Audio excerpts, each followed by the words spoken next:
Assalamualaikum warahmatullahi wabarakatuh. Kami di sini akan mempresentasikan mengenai morfologi tumbuhan.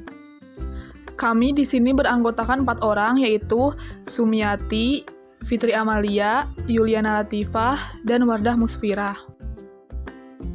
Latar belakang.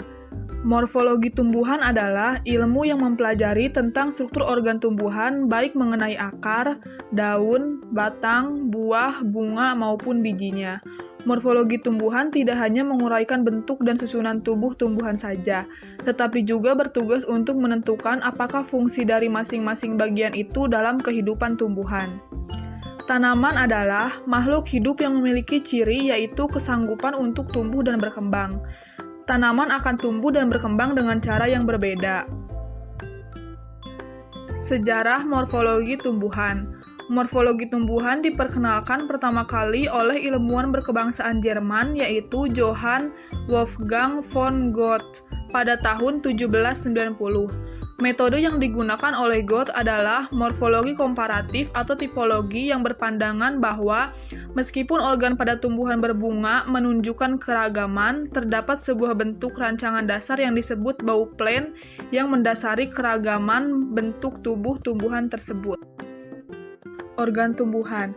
Di sini terdapat beberapa organ tumbuhan. Yang pertama yaitu akar. Akar atau radix adalah bagian tumbuhan yang memiliki fungsi utama untuk menyerap air dan mineral dari tanah. Terdapat 2 macam akar, yaitu akar primer dan akar lateral. Yang kedua ada batang atau kaulis. Batang atau kaulis adalah organ yang berfungsi untuk menegakkan tubuh tumbuhan dan mengarahkan daun menuju sinar matahari untuk memaksimalkan fotosintesis. Yang ketiga, daun atau folium.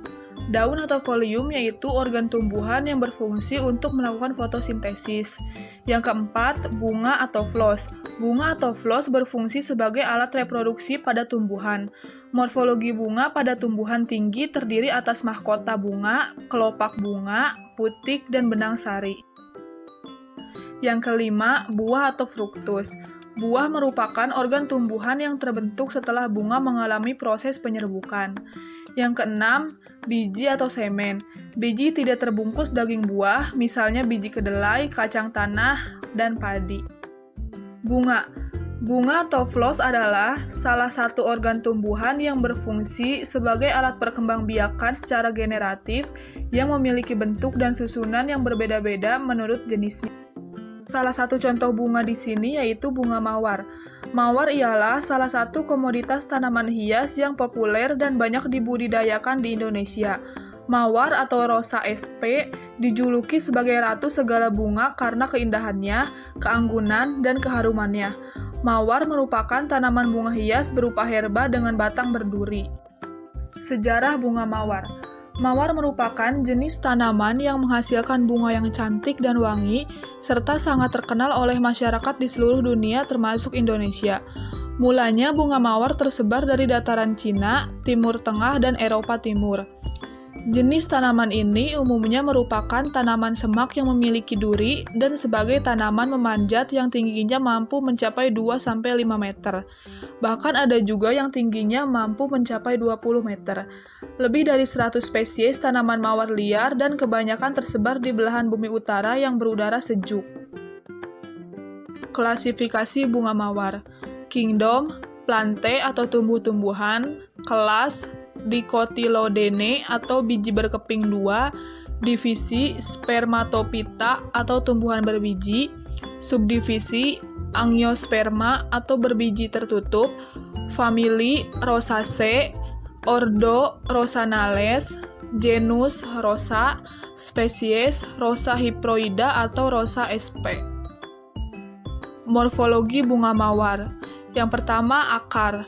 Tanaman bunga mawar memiliki sistem perakaran serabut yang tumbuhnya memanjang ke bawah. Yang kedua, daun. Daun mawar tumbuh pada cabang-cabang batang berjumlah sekitar antara 5-9 anak daun pada setiap satu cabang. Yang ketiga, batang.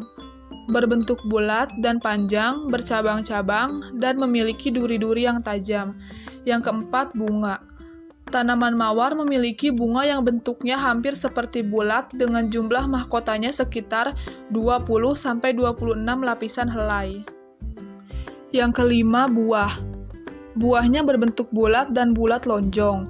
Buah mawar memiliki beberapa variasi warna tergantung dari warna bunganya. Yang keenam, biji. Biji mawar memiliki bentuk oval dan ukurannya sangat kecil, berwarna keputihan dan kecoklatan pada bagian dalamnya. Biji ini terletak pada bagian dalam bunga. Ciri-ciri bunga mawar berdasarkan jenisnya. Yang pertama yaitu bunga mawar merah. Bunga ini memiliki ciri yaitu memiliki duri yang tajam hingga daunnya juga bergerigi yang ada di sampingnya. Yang kedua, bunga mawar putih. Bunga mawar putih ini memiliki ciri durinya itu licin dan sedikit lebih halus daripada duri mawar merah. Yang ketiga, mawar tanah. Bunga ini memiliki ciri batangnya berfisik licin dan halus, mempunyai langkah berkembang biak dengan merambat. Yang terakhir yaitu bunga mawar kuning. Bunga ini memiliki ciri sama saja dengan mawar putih, cuma perbedaan pada warna bunganya saja. Manfaat bunga mawar. Untuk kesehatan, bunga mawar memiliki manfaat yaitu mencegah kerutan pada kulit, meningkatkan kolagen, dan mengurangi stres.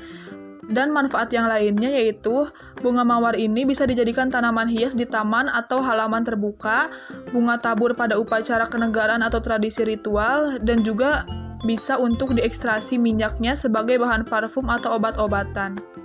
Sekian presentasi dari kelompok kami, mohon maaf apabila ada salah.